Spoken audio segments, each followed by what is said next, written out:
Shaw community, we are back. Yay! I'm JB and I'm AB. Jay Barnard, Ashley, Bocause. and we are the recovery couple coming to you on our third episode. Yes. Third episode. Third episode. Tonight's actually tonight is actually a very special day. Ashley is celebrating 18 months of continuous sobriety. Woo, woo, Yay. woo, woo, woo, woo, woo. 18 months of continuous. How many days is that? I didn't look. Okay, so 540 something, I believe. 546. Wow. If I So could be- don't am I quote good? us, but it's 546-ish days of continuous sobriety, and I'm proud of you. Thank you. I'm proud of you. Thank you. I'm proud of me too. I love you lots. I love you too. So I happen to have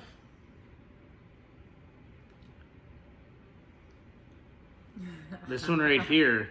This one right here is my 18 months of sobriety, which is 11. This is 11 years old. This is 11 years old.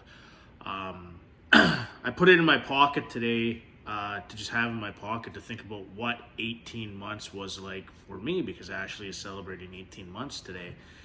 And it's crazy the amount of memories that got flooded of where I was at 18 months and where I am today at 13 years. At 18 months, I sure wasn't where Ashley was, and Ashley's going to tell you what it's been like to get to 18 months and all her positives and all her negatives and all the things that she's learned. But, for me, 18 months, a year and a half, right? Like you get to that year, you get to that 1 year of being clean and sober, and it's every single month, you're just like, it's 30 days, it's 60 days, it's 90 days, it's 120 days, it's 150 days, it's 180 days, you're at 6 months, and you're like, holy cow, I made it to 6 months clean and sober. Then it's 7 months, then it's 8 months, and then it's 9 months. And then it's 10 months, and then you're like, oh my God, I'm at 10 months clean and sober, which is like 300 days, right? Like you're 304 days or 5 days or something like that. But that's DAYS, not DAZE. And then you're at like 11 months, and then you're like, oh my God, I'm almost at a year clean and sober. How did this happen? Right? How did this happen? How did this happen? How did I do this? How did I do this? And then you celebrate 1 year. And 1 year is a huge milestone. Every single day is a huge milestone. Yeah. But to get to 365 DAYS's, not DAZE, is a supreme accomplishment. But, the interesting thing is the work doesn't stop once you hit a year. The work doesn't stop when you hit another day. So, but the interesting thing is that from 365 days to 18 months, that's a 6 month lot. Mm-hmm. That's when you get your next. There you go. your next medallion.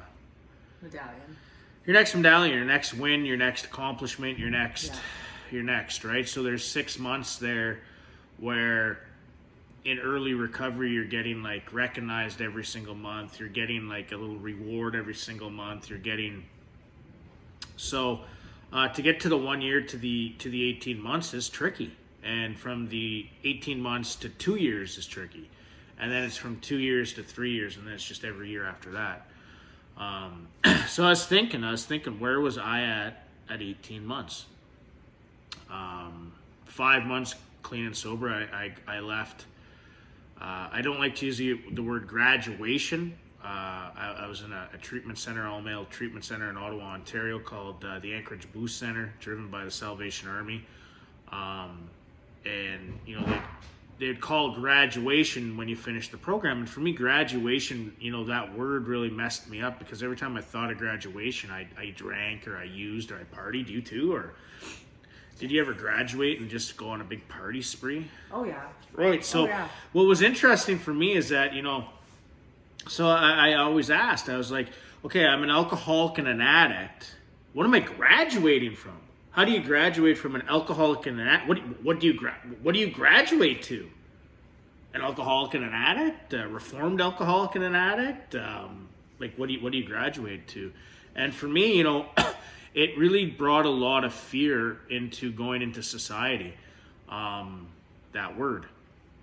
So for me, it was a 4-month program. I stayed an extra month and a half, but during that extra month and a half, I came up with a word that I wanted to use, which was called transitioning, and that's truly what we do, right? I transitioned out of treatment into second stage, which was called the Liberty House. That gave me all the tools, all the support, all the guidance, all the things that I needed in order to build a foundation that I already had built in treatment, but I needed to get to that second level of foundation in order to have, you know, my house starting to go up, my walls starting to go up in recovery.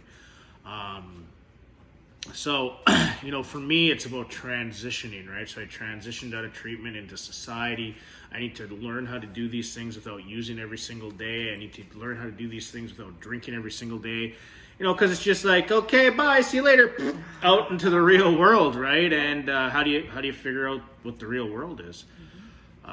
When for so long myself I used, and that's, you know, Diz, ease, right? And Diz, and then I'd medicate myself with the ease, which was the drugs and alcohol. So, and then at 9 months, I enrolled myself into Algonquin College to become a chef in the chef apprentice program. And also I was looking at 5 years in prison for possession of the purpose of trafficking cocaine for the 5th time, not for the 5th time. And what was funny about that at 9 months is I was actually like, I had accepted the fact of what I did. So, you know, I knew if I did 5 years, I'd be looking at 3.5. So I would get out of prison and I'd have 4.5 years, clean and sober. You know, I would be 32.5 years old. I could start my life over at 32.5 years old. I could, you know, be a piece of the past that was holding me from moving forward. I would have taken care of. And I was okay with that. I really was okay with that and accepted that. And I ended up going back and getting an 18-month sentence. Judge Frazier, God rest his soul, you know, he said, I've never seen anybody work so hard to get their life back. And he gave me an opportunity. So with recovery comes opportunity, which is kind of exciting, because with using and drinking, the only opportunity I had was to use and drink more because I needed to kill the pain. And so I went back to Ottawa and dove into the apprenticeship program to be a chef, and met some great chefs and started doing some really cool things with food, and created Chef Recovery and created the dishes and you know, created the artistry on the plates of my pain and how I felt, and created these dishes, and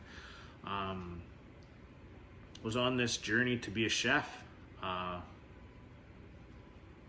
and teach myself how to be the best chef that I could be through a lot of help.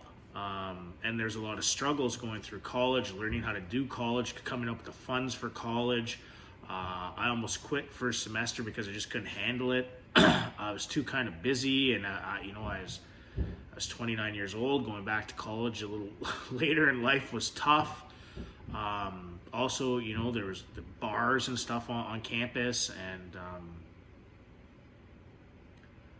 but I never gave up. And the Algonquin College really, truly supported me in that avenue because I had asked for help. So I also learned, asking for help, wasn't a weakness, it was actually a strength. And when you ask for help, lo and behold, you get help, and you actually get to move forward in a positive direction, because all the questions that you have in your mind that you're so scared to ask, the answers actually get answered because you asked for the help. I moved out of second stage at about 18 months. I moved into a bachelor apartment, so I had to learn how to live on my own. I had to learn how to pay my own bills. I had got a job at the Delta Hotel.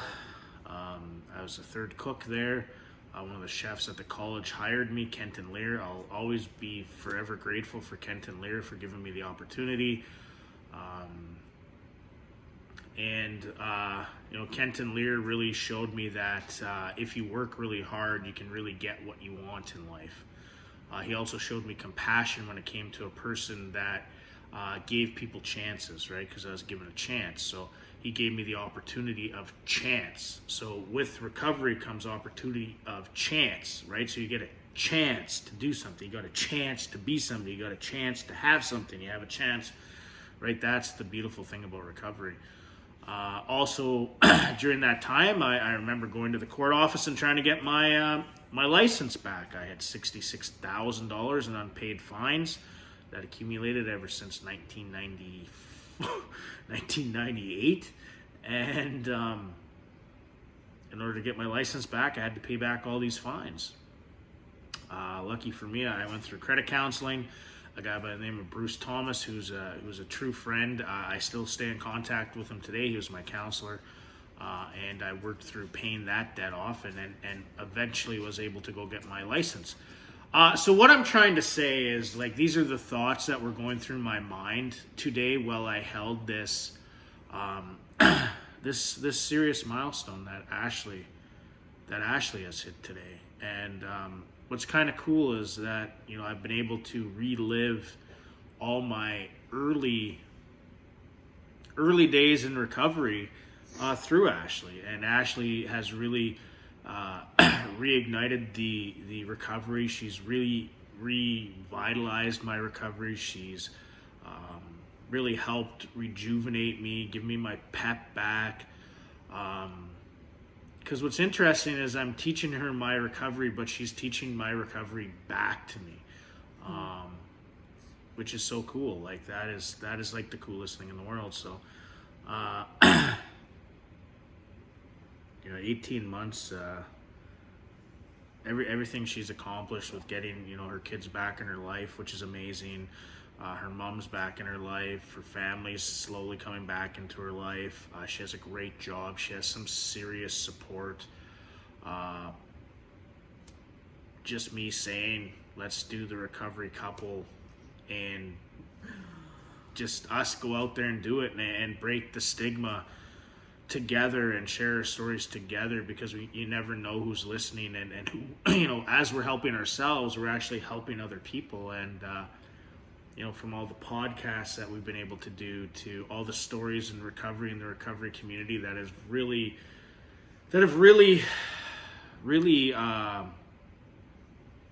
took us in, eh? No, they've really taken us in. And I've never felt so much love from people.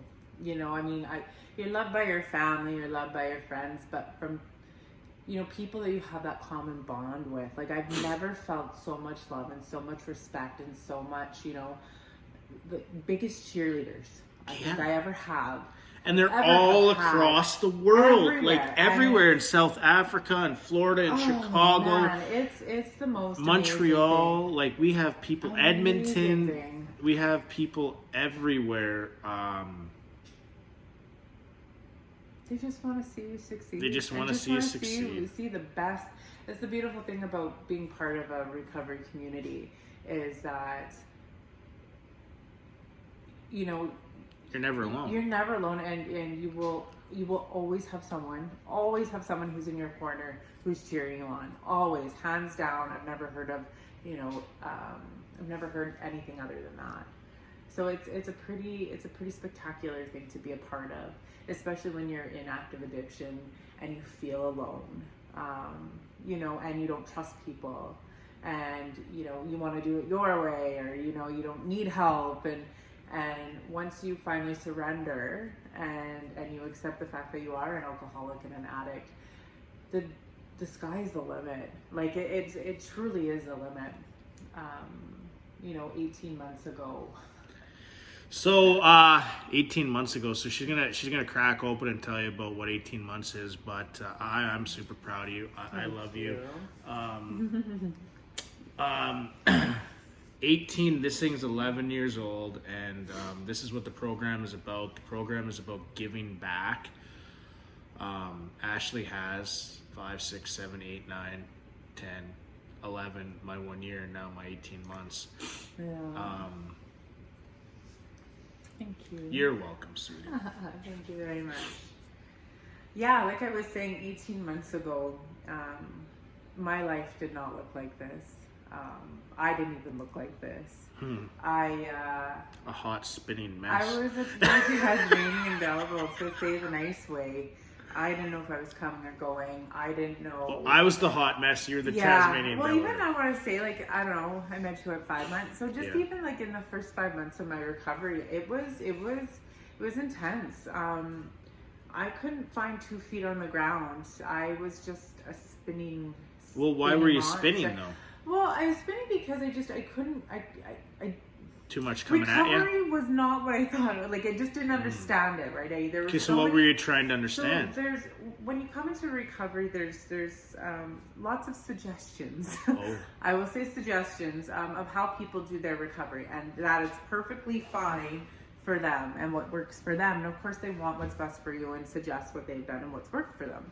Well, when you have so many people doing that, there's a lot of suggestions. And me being me, I didn't want to fail. Right, and I'm a people pleaser, and I wanted to make sure I was doing every single way to make sure I wasn't hurting anybody's feelings. So you weren't thinking of I was not thinking Ashley? no, because I didn't even know who I was, right? So I thought one of these ways has got to work, you know, and it'll get me where I gotta go. But I couldn't just. There's too much, right? So instead of having you're like in a maze. Yeah, and having my feet on the ground, I was going in circles, and I was white knuckling it, and I was saying, this can't be what recovery is. This can't be recovery. Why do people do this? You know, and I was not at the point of you know, going back out and using, but I can almost say that if I would have continued down the path I was going, I don't know if I would be here. I'm not saying I wouldn't, but I can't guarantee you. Not that I can guarantee anyways, but. Did you have reservations back in the first 5 months of using? Oh my gosh, yes. Yeah. Okay. Oh yes.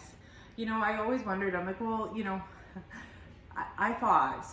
Could you get to a year and then have a drink? Is that kind of thing? Well, okay. I thought I could control things. So my whole point before I came into recovery is when I was in treatment, I was going to control my using. I wasn't going to use. I was gonna be able to drink. So I didn't actually believe I was an alcoholic the first time. This isn't my first time doing this. This is my second time. My first time I made it to 90 days without using or drinking. And then I said, okay, let's celebrate, and I'm going to have a drink. Oh, so you drank about it. I did. I drank about it. So that doesn't work. Well, it doesn't work for you. For me. I'm not saying it couldn't work for anybody else, but for me, I need complete abstinence from drugs and alcohol to be able to live a positive and a positive life. So, about 5 months, I met Jay, and I saw Jay, and Jay kind of showed me. Well, the interesting thing is we didn't even know each other. We didn't know each other. We didn't know each other. I didn't know her from a hole in the ground. She didn't know me. I don't know how she didn't know me. But at the end of the day, it's not about me. So we didn't know each other. No, we lived in the same city. Yeah. Interesting. Yeah, we didn't know each other, and we had a mutual friend. I guess who spoke about me, was really proud of me for trying and to one foot in front of the other. And anyways, it made my way to Jay, and so Jay and I finally met each other, and our common bond is that we're both in recovery. And that's how it started. Well, as our recovery. common bond was we were two hot messes. That was the common. We were two hot. God delivered us together because we were two hot messes Yes. to help each other. Yep. Anyway, so play it a little bit forward. Here we are. But I saw Jay, and I didn't know how to place Jay or where to place him. And I think I've said this before, is he actually enjoyed his life. He looked like he was happy. He had fun. He had sparkle. He enjoyed, he enjoyed what he was doing. And I wanted that. And they say, once you become in recovery, that you're attracted to people. What they have is what you want, kind of thing, right? And I saw that out of Jay, and I'm like, I that's what I need. That's what I want. That's what I want recovery to look like for me. So Jay had fun, and that was a thing I didn't understand, because I didn't know how to have fun without having a drink in my hand or having something in my pocket, or I didn't know how to do that. So I didn't know how to place Jay, and I didn't know where to put him. And as I got to meet him and get to know him as a person, I started to trust, which is a big thing when you come into recovery. You don't trust anybody, and you don't trust yourself. You don't know who you are, and you think they're out to get you, so you're gonna get them before they get you, kind of thing. That's I was trying to get her before she got me. Yeah. So Anyway, and then I learned what recovery worked for me, and I actually learned how to put myself first. Ooh. Yeah, that's a big one. Yourself first, and doing Boy. recovery for you is very So hard if you're to helping stay yourself, sober. if you're helping yourself, you can help other people. Absolutely. There you And so that was a big thing for me to actually do what worked for me. And it wasn't the way, so and so did it, or this way, and that's okay. And their way will work for somebody, somebody else, and that's amazing. But it's a lot of work. This is a lot of work, and this is a lifelong journey. The hardest, most beautiful, most freeing, most exciting, most at times, not exciting journey I've ever been on, and I wouldn't change it for the world. I've learned that it's okay to feel things and it will pass. I've learned it's okay to cry, and that's not weak. I've learned to communicate, which is huge. Cool. Huge, right? So I was always the kind of person that you suck it up. Suck it up and move on. Doesn't work. You stuff and stuff and stuff, and you're going to explode. So I've learned over time to actually communicate, and that my feelings are valid. And it's okay to feel angry, or it's okay to feel sad, and it's okay to be happy, and it's okay, because it's To okay put for how boundaries I feel. up, too. And put boundaries. Boundaries are a huge thing. Before I came into recovery, I didn't have my children in my life. I almost lost my home. I had no family, no friends. I was really losing everything, and for that, I'm truly grateful. Today, I have the best relationships with my daughters, the best relationship. I have a great relationship, in the process with my mom, and I get to be here with my mom for the rest of her days, which is an amazing thing. I would have never thought I would be able to do that. Yeah, that one's pretty spectacular. I have, new friends. I have old friends, good friends that are in my life, and I have a huge support network of people that believe in me, and by me opening up and communicating and telling bits and pieces of my story, and I'm just learning my story and how to communicate it properly, it's a pretty spectacular thing, by doing podcasts, by doing lives, by just sharing who I am and what has worked for me, and my struggles, my fears, and everything in between. So are you accountable for Ashley today? I am. I'm very accountable, and I've learned patience, which is that's probably been one of the most amazing gifts I think I've learned over this time, is patience and to pause. I used to be a very explosive person, and it would blurb out before I actually thought about what I was going to say. And I hurt a lot of people by the words I said, and you can't take back words. So I've learned to pause, and I've learned to just take a step back and play the tape forward, as they say. Yeah, your processing ability in the last 6 months is really like, it's very impressive. Just, because I'm with you, a lot of the time. I mean, we don't spend, sometimes we don't see each other for a week just because I have destiny and there's just, And work. And busy, and I'm an entrepreneur and life. So, for me, it's really been remarkable to watch this spinning tornado that showed up at my door with my 5-month chip that a mutual friend of ours gave to her, that he actually had, that I gave to him when he celebrated 5 months. So, the interesting thing today for me is handing over 18 months to her, and just, actually seeing. Yeah, I think that the most beautiful thing that warms my heart is Ashley today, and that's where the true success is. That's where the true, when you can actually honestly be authentically you and slowly let go of your secrets to help yourself, and while you're doing that, you're helping somebody else. I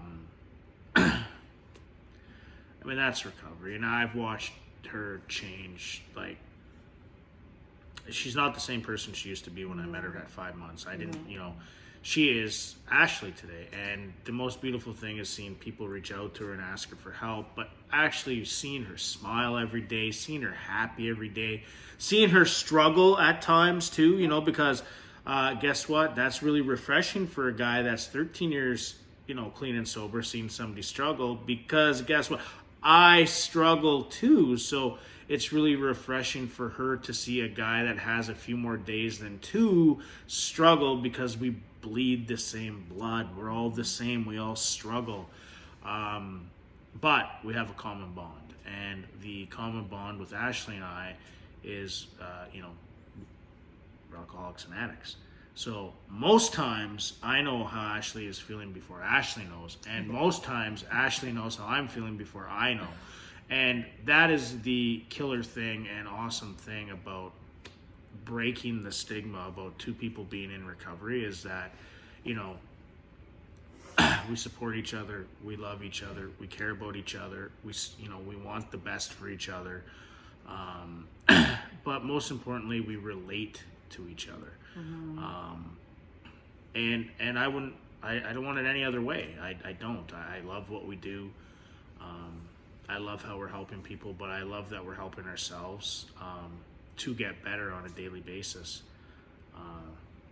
We're helping each other grow. Yeah, because we grow. It's crazy how much we both have grown, and he sees it in me, and I see it in him. But I couldn't imagine. In such a short period of time, too. Like, we've only been together 13 months, so it's remarkable to see. And we're here to tell you you're not alone. This is her second kick at the can, and she just made it to 18 months. So if Ashley can do it, anyone can do it, right? You just got to put the work in. You just got to put work in. You're going to put in, you put 110% into your addiction, whatever it was. So why wouldn't you put 110% into your recovery? That's probably one of the most important things when I was in treatment that I learned, that has always stuck with me, and this time around it actually, I say it quite often. There's times where I'm frustrated and I'm sad and I'm like, what is the point? And it's like, no. 110%, Ashley. You put in 110%. You can do this. And you move on. Dress up, show up, take part in life. Yes. That's all you got to do. Don't pick up today. I'd rather live in a beach. No. I'd rather live in a tent in love on a beach than in a mansion alone. You're never, ever alone. Bye-bye. Bye.